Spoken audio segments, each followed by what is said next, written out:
Prenez place sur le monticule et bienvenue dans First Pitch, le podcast MLB des équipes de The Playoff FR. Et oui, retour du podcast hebdomadaire cette semaine encore, avec un peu de retard. On est désolé, on s'excuse avec Jérémy. Les emplois du temps sont parfois difficiles à gérer.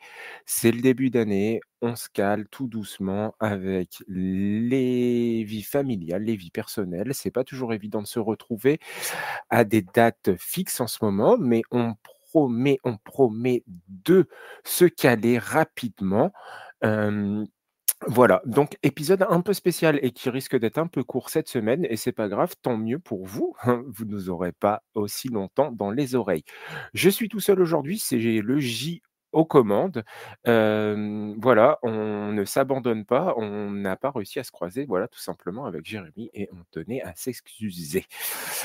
Le programme de la semaine, je vous le fais, il va être rapide. On va faire comme le titre l'indique, on va faire un panorama express et un peu en live parce qu'il y a des matchs encore qui se jouent. Et oui, pour rien vous cacher, il est 5h30 du matin. Je me suis levé pour vous faire un épisode et pour tenir le rythme de nos épisodes hebdomadaires et ne pas se faire tailler par les 2 autres là, qui aiment bien, châtient bien comme on dit, mais enfin des fois, ça fait des petits coups, un peu surprenants. Voilà. Donc voilà, on va commencer tout de suite. Je vais pas tarder parce que 5h30, je vous avoue, j'ai ma journée aussi derrière qui commence, donc il faut y aller. Donc on va rentrer dans le vif du sujet. On va commencer sur cette course au wild card et un bref résumé que je vais ajuster au fur et à mesure avec les résultats de la nuit, des matchs qui sont finis et où se déroulent encore parce qu'il y en a qui se déroulent encore. Donc, on va aller partir tout de suite dans la National League et on va commencer avec les leaders de cette National League qui sont les Brewers. Pour eux, la National League, elle est, en tout cas la centrale est verrouillée. Ils sont qualifiés. Il leur reste à sécuriser du coup la meilleure fiche de la National League et caler la rotation Peralta-Priester pour la NLDS en espérant bien entendu, accrocher cette première place. Ce qui reste à jouer pour les, Brewers, il leur reste, si ma mémoire est bonne, et ben, je ne sais plus. En tout cas, leur semaine, ça a été un balayage face aux Angels, et ensuite à Saint-Louis, une défaite, mais rien d'inquiétant et une série compliquée qui a commencé à San Diego. Heu, Ils ont perdu le premier match, face à San Diego hier et là, cette nuit, eh ben c'est pas mieux. Ils ont de nouveau perdu, un 7-0 infligé par les Padres. Ça fait mal, mais derrière, ça revient. Le calendrier hippique, c'est Padres, puis les Reds qui sont, en panique et qui courent derrière. Ils sont seulement à un match des Mets, le premier qualifié pour l'instant, les Reds. Allez, eh ben, je passe au suivant. On va retourner dans la centrale, tiens. Je vais vous parler des Cubs. Les Cubs, en ce moment, Chicago a commencé la semaine dernière en beauté avec un sweep à Pittsburgh et une qualification méritée pour les playoffs. Mais depuis, le vent a tourné. C'est 4 défaites à Cincinnati, puis une énorme remontée subie face aux Mets en début de semaine. Que c'était compliqué. Mais hier soir, qu'est-ce qui s'est passé face aux Mets? Eh bien, on a eu encore une défaite. Les Mets qui en profitent sur ce coup-là. L'objectif maintenant pour les Cubs, c'est essayer d'avoir moins de trous d'air, hein, et de garder l'avantage du terrain en wild card. Donc il faut relancer le mojo. La série contre les Mets, elle est cruciale et derrière, on part à Saint-Louis.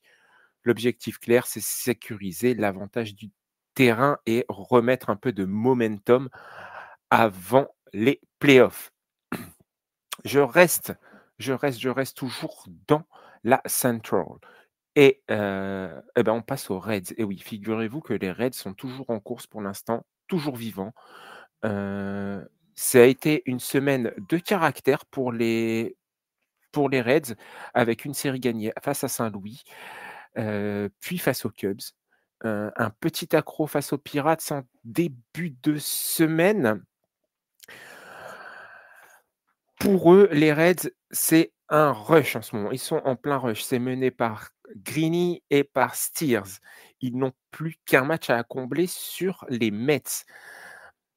Face à Pittsburgh, qui n'a plus rien à gagner et surtout plus rien à perdre, ça peut être compliqué. Il peut y avoir des trous d'air. Attention, le match de cette nuit, ça nous a donné une victoire des Pirates. Voilà, c'est pas forcément parce qu'on joue les Pirates que tout est gagné. Et surtout, ce qui arrive derrière, c'est les Brewers, et l'égalité suffit grâce aux tie-breakers. Donc s'il y a une égalité dans les séries face aux Brewers, ils auront, le tie-breaker. Ça, c'est pour la suite. Allez, l'autre équipe de la centrale. Et oui, figurez-vous qu'il y a une autre équipe de la centrale qui peut encore se qualifier et qui n'est pas totalement éliminée, mais que ça va si, en fait. J'allais vous parler des Cardinals, mais je viens de voir que la défaite d'hier, les élimine et les classe avec, pourtant une victoire hier, pardon, face aux Giants. Les Giants éliminés et les Cardinals aussi. 3,5 matchs, c'est compliqué et ça ne sera pas pour eux cette année, malheureusement. C'est encore en vie, mais c'est sans filet, donc il faut terminer, voir si les autres perdent devant. Ça risque d'être compliqué. Les Cards sont à 3,5 matchs des Mets. Alors, il faut enchaîner des victoires. C'est pas mal pour l'instant face aux Giants. Ça fait 2 victoires de suite, mais ils ont pas le droit au faux pas et il faut que devant, ça se casse la figure. Allez, je passe à l'Est et à l'Est, on a les Phillies. Les Phillies, pour eux, qu'est-ce que ça a donné cette semaine? Plutôt une bonne semaine, à vrai dire. Malgré un petit accro, ça a été un peu les montagnes russes. Le titre est en poche de la division, certes. Ils ont gagné les séries face à Miami et Minnesota. Par contre, ils sont toujours en course pour la NLDS et le first seed. Ça risque d'être, chaud, chaud, chaud entre les Brewers qui, comme je vous l'ai dit juste avant, ont des difficultés face aux Padres. Par contre, les Phillies, il va falloir vraiment tout donner, pour aller chercher, le seed 1. Hier soir, une défaite face aux Marlins et ils redonnent espoir aux Marlins, on va le voir tout à l'heure. Qu'est-ce qu'il leur reste, aux Phillies? Il leur reste donc les Marlins, mais surtout, il va y avoir une série face aux Twins qui va arriver pour clore la saison.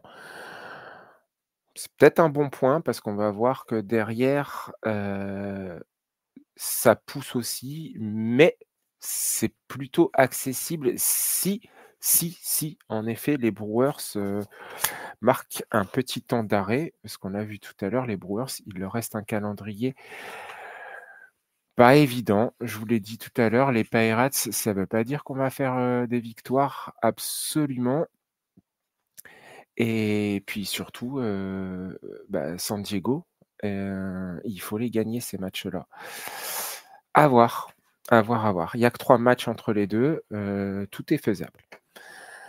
Allez, je reste dans l'Est et alors, il faut pas être cardiaque. pour suivre cette équipe. Les fans, en ce moment, c'est très difficile. Je pense que les cardiologues de New York, ont un agenda bien rempli. Les psychologues aussi, je pense, et sans doute aussi les chirurgiens esthétiques pour, la greffe de cheveux. Parce que les Mets, à suivre en ce moment, c'est soit on a, le cœur qui s'emballe, soit on devient fou, soit on s'arrache les cheveux. Pouah! Le cœur du line-up, heureusement qu'il est là avec Lindor et Soto. Soto qui nous fait un 42 HR cette saison et sans RBI.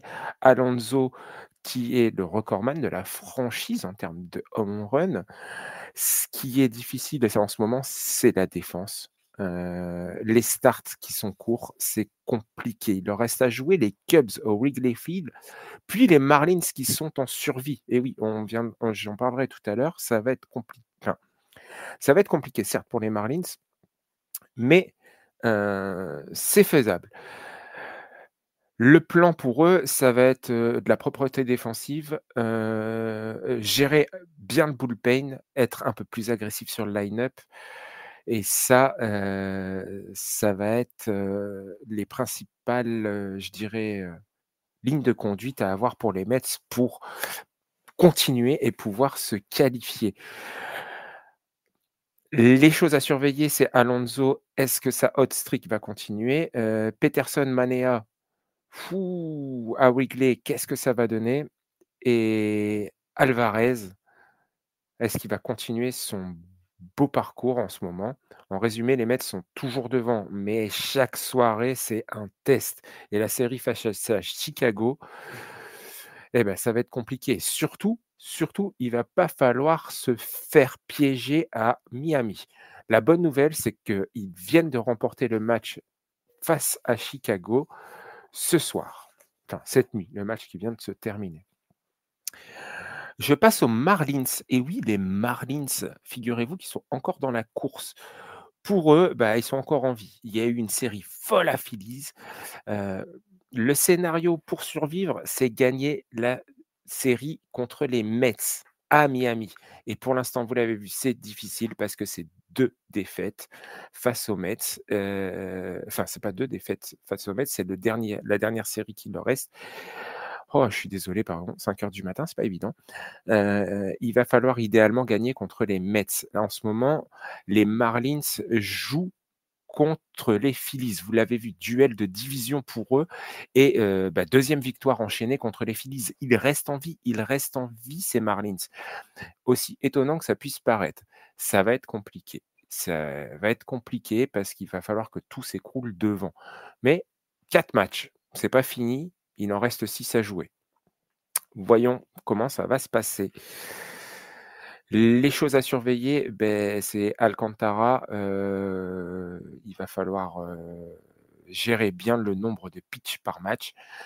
Il faut tenir face à Phillies et surtout, une mini-finale face aux Mets parce que, c'est les Mets qu'il faut aller chercher. Donc si on continue à gagner, il y a un faux pas des Mets cette semaine, dans la série, si par exemple ces Mets perdent leur dernier match contre les Cubs demain, il y aura encore une chance et surtout, il faut que Miami gagne demain contre les Phillies et là, il y a encore une chance. Si les Mets gagnent, ce sera fini des espoirs des Marlins. En gros, leur destin n'est plus entre leurs mains. Allez, je passe à l'ouest et figurez-vous que les Dodgers, ça a été un peu compliqué cette semaine. Ils sont certes qualifiés, mais c'est encore très chaud. Et ouais, il y a qu'un match de différence avec les Padres et les Padres reviennent fort. Un problème majeur pour eux, c'est la 8e et la 9e manche. 10 blown save. Voilà, c'est la stat. Il faut gérer les lanceurs et le bullpen, que c'est compliqué. Pour finir, ils vont aller chez les D-backs qui sont là, ils sont en série face aux D-backs, pardon, qui sont en plein rush. Et ouais, parce que les D-backs sont revenus hier soir à 0,5 des Mets. Il y a eu une victoire. Le match vient de se finir et c'est victoire des D-backs 5-4 face aux Dodgers. Les Dodgers, ça cale. Alors certes, la qualification est en poche, mais que c'est compliqué. Heu, il faudra maintenant peut-être oublier cette série face aux D-backs et prendre un max de jus contre Milwaukee parce que c'est la dernière série qui arrive. Soit souffler, soit se mettre un peu plus dans le rythme pour conserver cet avantage du terrain pour les wildcards. Il faut garder la pression. Allez, on y croit. Derrière, je passe aux Padres et les Padres sont en forme. Cette nuit, qu'est-ce qu'ils ont fait les Padres? Eh ben, ils ont fait une victoire, je vous l'ai dit, je crois, parce qu'ils jouaient contre un autre prétendant, plutôt prétendant, non, parce qu'ils sont déjà qualifiés, ils jouaient contre les Brewers, mais ils ont fait une victoire 7-0 à Milwaukee. Les Padres, en ce moment, eh ben, c'est déjà qualifié. Alors viser la première place des wildcards, ça va être compliqué, mais ils sont toujours en course. Pas de pression par contre, ils sont déjà qualifiés pour ces playoffs, c'est validé, mais peut-être aller chercher la NL West. Le script est clair, c'est de maximiser le duo Miller-Suarez et finir fort face aux Brewers. Pour l'instant, c'est bien parti. Il reste encore un match ce soir. On verra ce que ça donne. Et surtout, c'est les D-backs à aller, à aller prendre derrière. Parce que ça va être compliqué. Et les D-backs aussi, ça va être compliqué parce que Dodgers et ensuite Padres, ça va pas être simple. Il faut aussi que pour eux, le plan, ça va être aussi de gérer le duo Cease-Darvish. Heu, Cease, le pourcentage de cas, il faut qu'il soit, un peu plus haut et un peu plus constant surtout et Darvish, il va falloir qu'il le spotte un peu plus. Voilà.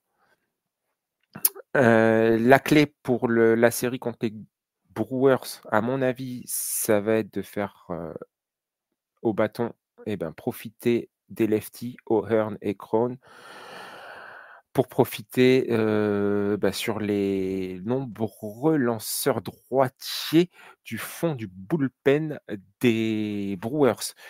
En défense, ça va être de limiter, bah, les gros jeux.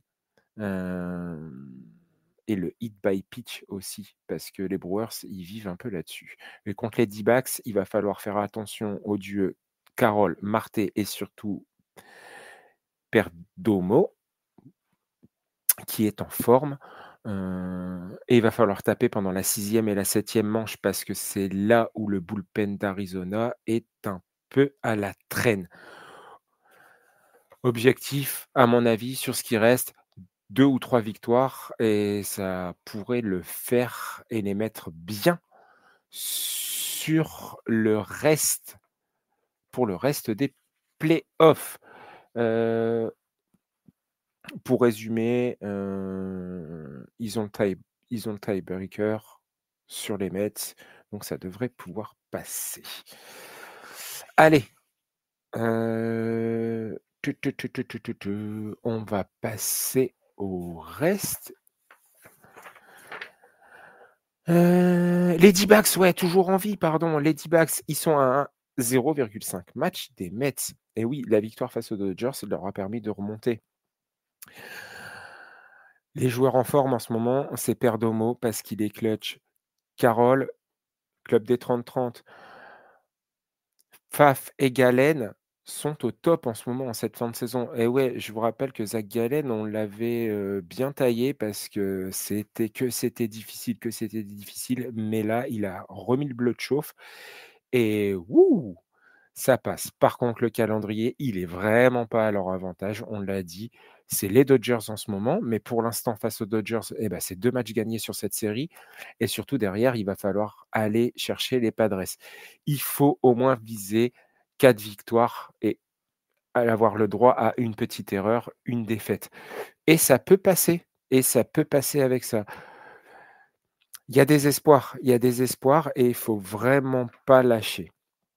Hem En tout cas, le plan là contre les Dodgers, il va falloir être patient, il va falloir limiter Ohtani quand il va rentrer, ne jamais essayer de lui donner la même, hauteur de balle sur ses fastballs et ses sliders. Il va falloir faire en sorte qu'il raccourcisse sa zone. L'infield, il faut qu'il continue comme ça à bien tourner et le plan contre les Padres là sur la dernière série, il va falloir vraiment limiter le duo Mason Miller, Suarez, et surtout, surtout cibler O'Hearn. Essayer de rien lui lancer entre le genou et la hanche parce que c'est là où il frappe. Toujours s'appuyer sur Galen et Faf, et puis surtout, continuer, à mettre ses meilleurs bras sur les meilleurs batteurs et pas uniquement sur la 9e parce qu'il faut pas être cardiaque non plus pour suivre les D-backs. C'est les pros de la remontée, mais généralement, ça passe, mais ça peut casser aussi. Allez, pour la oui, bah, oui, après c'est fini pour la Ouest parce que les Giants sont officiellement éliminés. On va passer à l'American League et là, dans l'American League, waouh! Changement hier soir. Quand j'ai préparé, le first seed était encore occupé par les Blue Jays. Mais et oui, il y a un mais, les Yankees sont repassés devant. Alors, soyons clairs, les Yankees, cette semaine, ils n'ont pas eu le calendrier le plus fou de la semaine. Eh oui, parce que qu'est-ce qu'il y a eu? Les Orioles. Alors, certes, la MLB, quand elle a pondu ses calendriers l'année dernière, on ne pouvait pas se prévoir que les Orioles allaient s'effondrer comme ça. Mais bon, pour eux, c'est les Orioles, les White Sox et de nouveau les Orioles pour finir. On a connu plus dur, hein, quand même, comme calendrier. Ceci dit, on a vu, que des fois, c'est pas parce qu'on est mal classé qu'on perd tous ses matchs. Pittsburgh, coucou et oui, il faut assurer quand même et je peux vous dire que les Yankees ont assuré et ouais, ils pour l'instant, ils peuvent coiffer encore Toronto parce qu'ils ont le tie-breaker. Le tie-breaker est pour les Blue Jays, pardon.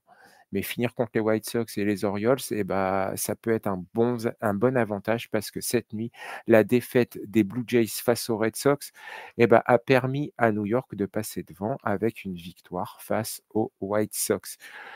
Donc l'objectif, à mon avis, pour la semaine, ça va être de finir tranquillement et de faire tourner et de préparer au mieux, sans trop prendre de risques, les playoffs pour les Yankees.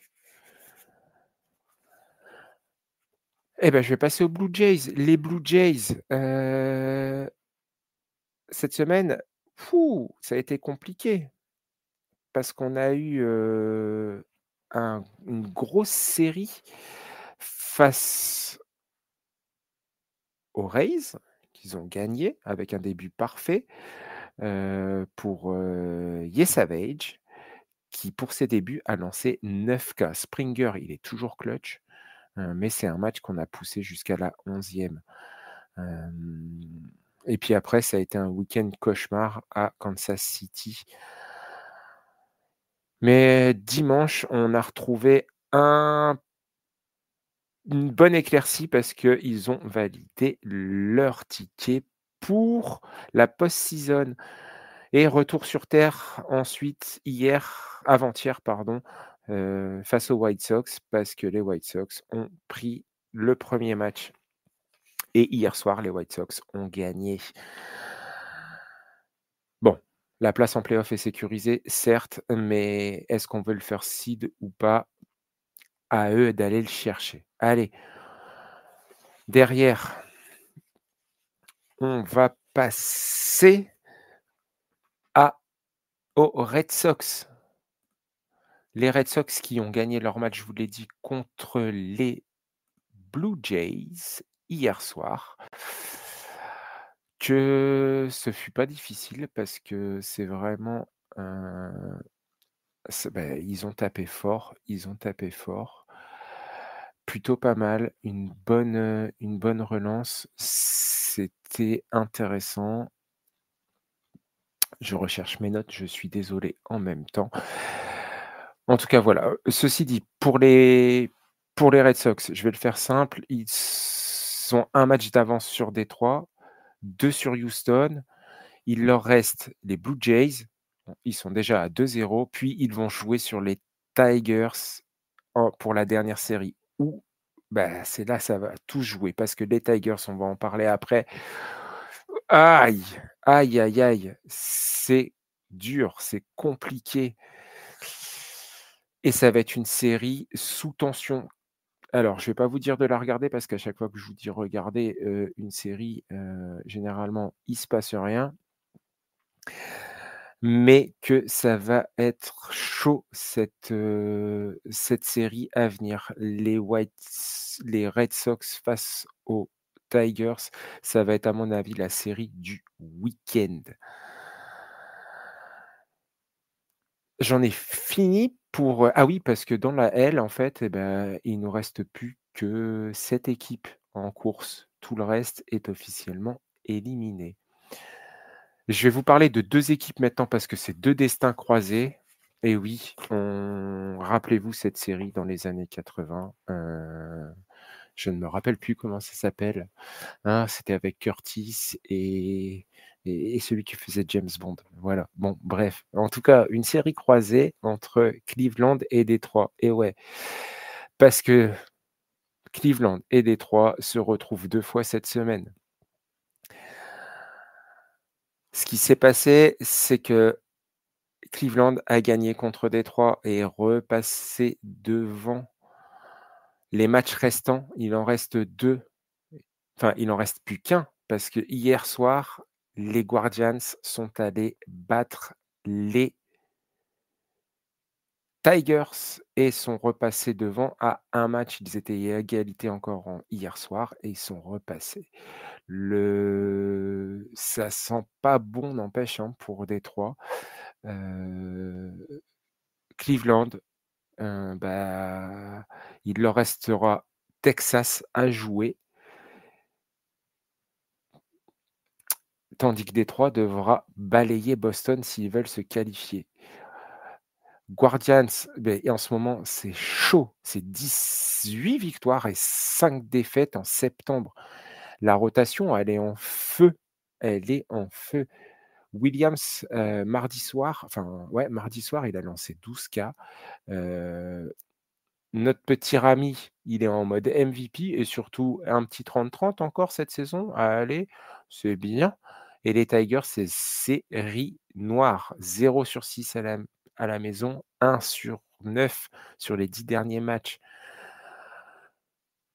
Avant-hier, on a vu aussi Skubal, marquer, et ça, c'est compliqué. Il a lancé une balle sur une tentative de bunt de Fry, il lui a explosé le nez et il a été très choqué de ça. Il est allé le voir à l'hôpital, cette nuit. Voilà, ça l'a plutôt marqué, on l'a senti dans ses déclarations. Donc voilà, des chemins pour eux, ça va être, sur les matchs qui restent, Cleveland, il leur faut un 3-2. Un 4-1, ça scellerait définitivement, leur place et par contre pour Détroit, il leur faut un 3-2 donc il faut au moins qu'ils prennent un match contre Cleveland et c'est le dernier match, c'est ce soir et surtout il faut viser une grosse série face à Boston.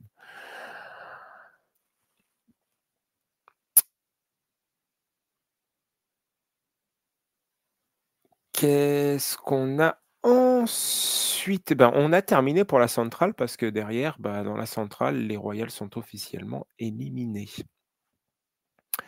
Je vais j'ai fait les Red Sox, pardon, j'ai fait les Blue Jays, j'ai parlé des Yankees et là, et ben, je pourrais pousser la chansonnette parce que ça va être, c'est chaud, c'est chaud, c'est chaud. Et ouais, si je reprends la chanson de Bon Jovi: «And I want it dead or alive». Et bah, c'est le Far West, c'est les Astros, mais cette semaine, c'était plus Alive et puis après, Dead, Dead, Dead. Houston avait démarré la semaine, bah, justement, comme Bon Jovi en tournée. C'était bruyant, c'était efficace, c'était vivant. Il y avait un sweep face aux Rangers. Altuve, il était clutch, Peña, il était retrouvé, Cole, il était héroïque.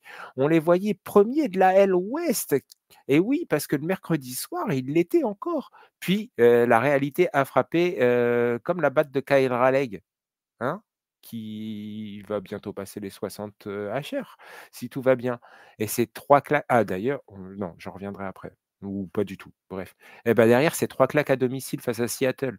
Un un RISP un RISP qui est fantomatique, 2/20 et c'est un sweep qui les envoie à -3 dans la division et à 1 à la place des wildcards, sortis des wildcards. Que c'est compliqué les séries, c'est 3-0 face à Texas, donc ça c'est bien. Un sweep face à Seattle et figurez-vous qu'ils perdent le premier match face à Oakland et surtout, surtout, surtout, surtout, le match face à Oakland, à l'heure où je vous parle, n'est pas encore terminé. On est dans la 9e. Je vais vous faire du quasi direct. On est dans la 9e. Et qu'est-ce qui s'est passé? Je regarde un instant. Eh ben, ils reviendront pas parce que ça vient de se finir à l'instant. Victoire des Athletics 6-0. Que ça va mal pour les Astros. Les Astros qu'on a l'habitude de voir en playoff et qu'on aimerait voir en playoff. Certes, beaucoup de rageux vont dire, «Non, c'est une équipe de tricheurs» et cetera et cetera. C'est hyper chaud, c'est hyper chaud. Un autre match chaud, allez, parce que je vous en ai parlé, mais les D-backs qui sont à 0,5 et bah, en ce moment, ça joue, ça joue, ça joue, ça joue contre les Dodgers. Je ne sais plus ce que j'ai raconté tout à l'heure, j'espère que je ne me suis pas trompé de match, mais en ce moment, on est dans le haut de la 11e. Les Dodgers sont revenus dans le match, puis ont pris l'avantage en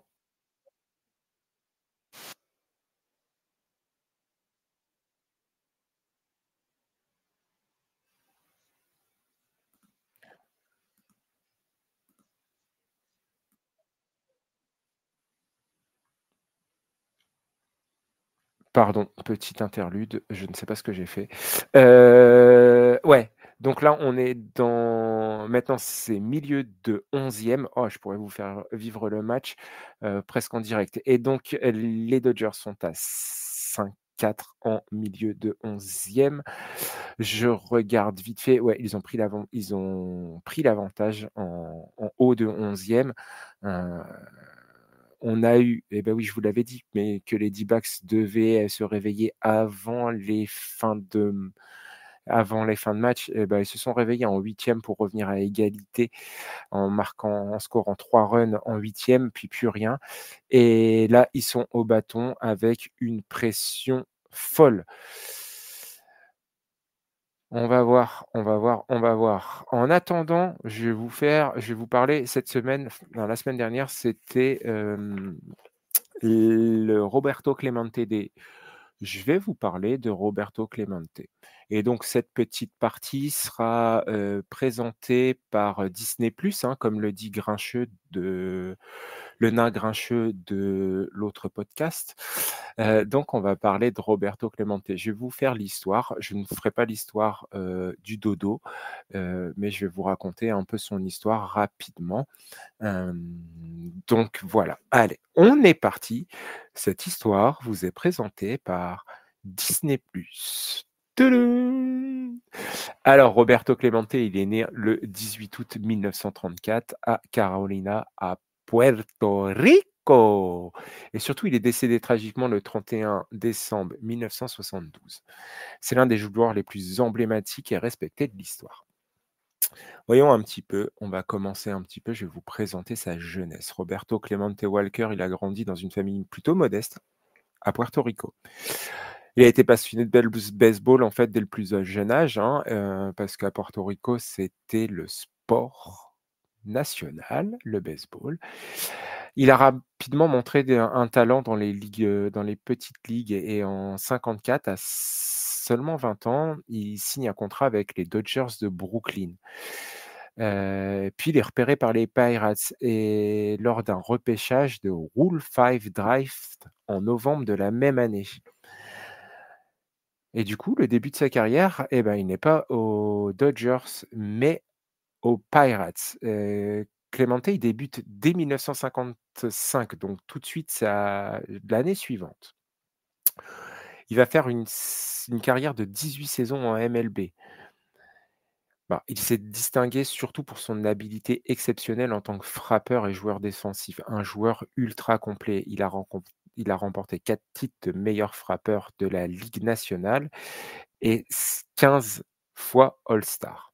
En 1960, il a aidé les Pirates à remporter les World Series et il a été nommé MVP de la Ligue nationale en 66. Clemente était également connu pour un bras puissant et précis. Et oui, c'était un outfielder à droite et tout ça, ça lui a valu 12 Gold Gloves. Il est encore considéré comme l'un des meilleurs right fielder de tous les temps, si ce n'est le meilleur. Roberto Clemente, il est surtout connu pour son impact hors des terrains. En dehors des terrains, il était profondément engagé sur des œuvres humanitaires. Il a consacré beaucoup de temps et toutes ses off-season à collecter des ressources, à aider les populations défavorisées, notamment à Porto Rico, mais aussi sur toute l'Amérique latine et dans les Caraïbes. Il utilisait souvent sa renommée pour attirer l'attention sur des causes sociales et humanitaires. C'est aussi ce qui a causé sa perte. Le 31 décembre 1972, Clemente est monté à bord d'un avion cargo pour livrer des fournitures de secours aux victimes d'un tremblement de terre au Nicaragua. C'était un vieux coucou surchargé. Ils sont partis et tragiquement l'avion s'est écrasé peu après le décollage. Défaillance technique, avion trop chargé. Tout l'équipage et Clemente ont perdu la vie dans cet accident. C'était juste à la fin de la saison. Son décès, ça a été un choc immense pour le monde du baseball. En 73, il est devenu le premier joueur latino-américain à être intronisé au Hall of Fame, un an après la tragédie. Il lui restait de belles années encore, tout le monde le dit, parce que 72, c'était aussi une super saison pour lui. Clemente, aujourd'hui, eh ben, on s'en souvient peut-être juste pour ses actions humanitaires et cetera, mais il faudrait remettre le joueur à sa place. C'était l'un vraiment des meilleurs joueurs de ces années-là et sans doute l'un des meilleurs joueurs qu'on ait pu voir sur le terrain. Et c'est surtout un pionnier pour les joueurs latinos, dans la Major League. Est-ce qu'on peut le comparer à Jackie Robinson? Mais pour les latinos, je sais pas, mais en tout cas, il a une aura incroyable et à Pittsburgh, c'est une légende et c'est une légende dans toute la ligue, en fait. Le numéro 21, il a été retiré donc chez les Pirates. Il y a eu aussi, si vous êtes au PNC Park, le pont que vous voyez qui amène au stade, eh ben, ce pont a le nom Roberto Clemente et il me semble, si je dis pas de bêtises, c'est le seul joueur qui a un pont à son nom sur le territoire US. Ça fait preuve un petit peu de la renommée du personnage, de la renommée de la personne, de la renommée du joueur. Depuis, le prix Roberto Clemente est décerné chaque année à des joueurs de MLB pour leurs actions caritatives et leur esprit sportif exemplaire. Toutes les équipes ont un joueur qui est nommé et ensuite on a le prix qui est remis. Clemente, c'est plus que du baseball, c'est beaucoup de choses. Hors des terrains, c'était une figure dévouée pour les communautés, pour sa communauté. Il n'oubliait jamais d'où il venait et ce qu'il faisait et que sa célébrité et que pouvait attirer l'attention pour des causes importantes. La fin de l'histoire, elle est tragique. Elle est tragique parce qu'on a fauché un joueur en pleine légende, en pleine gloire.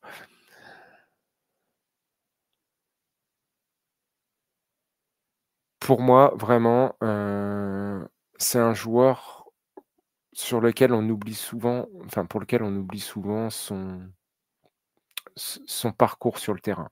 Certes, il est reconnu pour son parcours hors du terrain, mais il faut bien comprendre que sur le terrain, il était quand même magnifique. Voilà, c'était la petite histoire de Roberto Clemente. J'en ai fini avec ça et j'en ai fini avec cet épisode parce que le match entre les Dodgers et les D-backs vient de se finir et les Dodgers remportent le match 5-4. Au classement, je vous fais le classement en direct du coup. Au classement, ça change pas grand-chose, mais les D-backs sont toujours hors des playoffs pour le moment. Et ils sont toujours à 0,5 match des Mets en survie. Allez, je vous quitte là, c'était un épisode ultra court. Voilà, moi je vais commencer ma journée. Du coup, je vous dis, à la semaine prochaine avec Jérém, j'en suis sûr, j'en suis persuadé. On s'accroche pour faire ça, pour enregistrer dimanche et vous sortir un épisode normal le lundi. Je vous dis quoi? Une bonne journée, une bonne matinée, une bonne route si vous êtes sur la route, une bonne soirée si vous écoutez, ça en soirée, une bonne nuit si vous allez dormir, un bon appétit si vous nous écoutez en mangeant, un bon caca. N'oubliez pas, jamais les 2 en même temps et surtout un joyeux Noël. Allez, on se retrouve la semaine prochaine sur En Forme et tout va bien se passer. Allez, ciao, ciao tout le monde.